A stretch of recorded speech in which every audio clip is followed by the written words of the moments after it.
At the end of the day, we have to accept the loss before we take a trade, because at the very moment that you put on a trade, the next order could invalidate your thesis. There could be news, there could be a big player, there could be anything. As soon as you hit buy, your thesis could be invalidated. So if you believe that to be true, then there's always a probability of a trade failing, regardless of how much edge it has in the aggregate.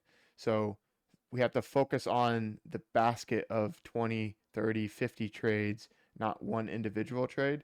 So thinking when you're taking a trade that this is just another bet, this is just another bet, and then reviewing the aggregate is very important to think clearly and confidently in your results.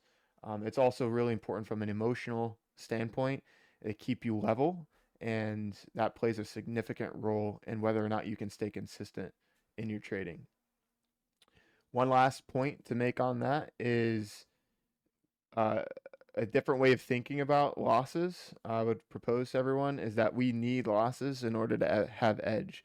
Not sure if you've thought about it that way before, but at the end of the day, the Vegas operates because they have a 5% edge or a 2% edge at the blackjack table, or a 5% edge on this, or 1% edge on poker, or whatever it might be.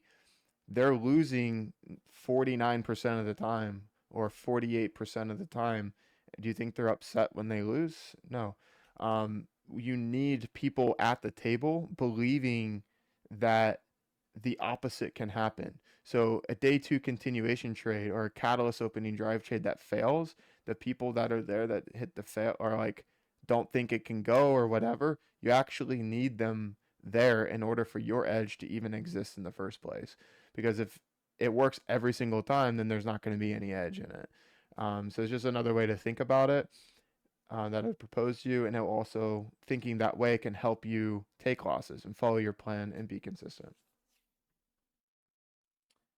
Okay, rant over on that.